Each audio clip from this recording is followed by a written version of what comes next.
ഹജ്ജ് ജീവിതത്തിൽ സമൂലമായ പരിവർത്തനത്തിന് വഴിയൊരുക്കുമെന്ന വിലയിരുത്തലോടെ ഹജ്ജ് camp.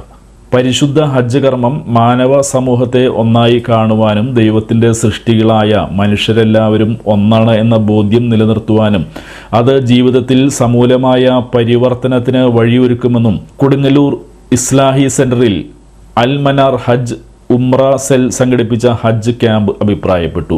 ISM സംസ്ഥാന general secretary doctor Anwar Sadath അധ്യക്ഷത വഹിച്ചു. അബ്ദുൽ ലത്തീഫ് കരിമ്പുലാക്കൽ ക്യാമ്പ് ഉദ്ഘാടനം ചെയ്തു. സജ്ജാദ് ഫാറൂഖി, സൽമ അൻവാരിയ എന്നിവർ പഠന സെഷൻ അവതരിപ്പിച്ചു.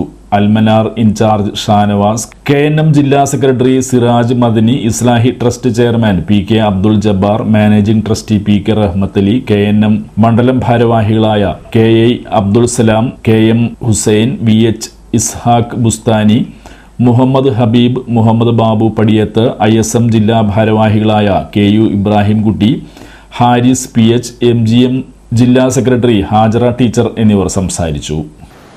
ഈ കർമ്മങ്ങൾ അറിവില്ലാത്തതുകൊണ്ട്, പഠിക്കാത്തതുകൊണ്ട്, മനസ്സിലാക്കാൻ കഴിയാത്തതുകൊണ്ട് തെറ്റിപ്പോവുക, അപൂർണമാവുക എന്ന ഒരു പ്രശ്നമേ വരുന്നില്ല. ഏതൊരാളും അതെത്ര സൗകര്യമുള്ള ആളാണെങ്കിലും എത്ര സാധാരണക്കാരനാണെങ്കിലും ജീവിതത്തിൽ പ്രത്യേകിച്ചൊന്നും പഠിക്കാനും മനസ്സിലാക്കാനും അവസരം കിട്ടാത്തവരാണെങ്കിൽ പോലും അവർക്കെല്ലാം വളരെ നിഷ്പ്രയാസം, യാതൊരു പ്രശ്നങ്ങളുമില്ലാതെ തന്നെ ലളിതമായി നിർവഹിച്ച് പൂർത്തീകരിക്കാൻ സാധിക്കുന്ന കർമ്മങ്ങളാണ് ഹജ്ജും ഉംറയും. അതുകൊണ്ട് ആർക്കും അത് സംബന്ധമായിട്ടൊരു ബേജാറ് വേണ്ടതില്ല, ഒരാശങ്ക വേണ്ടതില്ല, ഒരു പേടി വേണ്ടതില്ല. എനിക്ക് ചെയ്യാൻ കഴിയുമോ, ശരിയാവുമോ, അങ്ങനെ തോന്നേണ്ടതില്ല.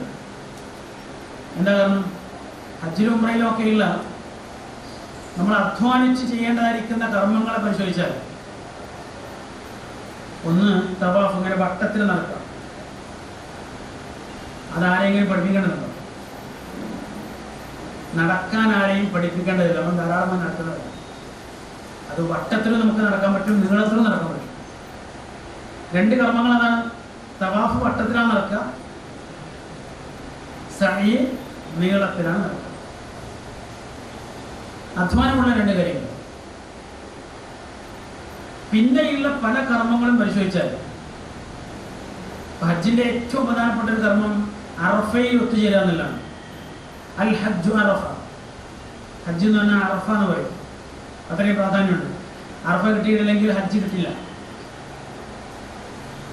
എന്നാൽ അറഫയിൽ എന്താ ചെയ്യാത്തത്? ദുൽഹജ്ജ് 9 പകല് കുറച്ച് സമയം എങ്കിലും അവിടെ കഴിഞ്ഞുകൂടാ.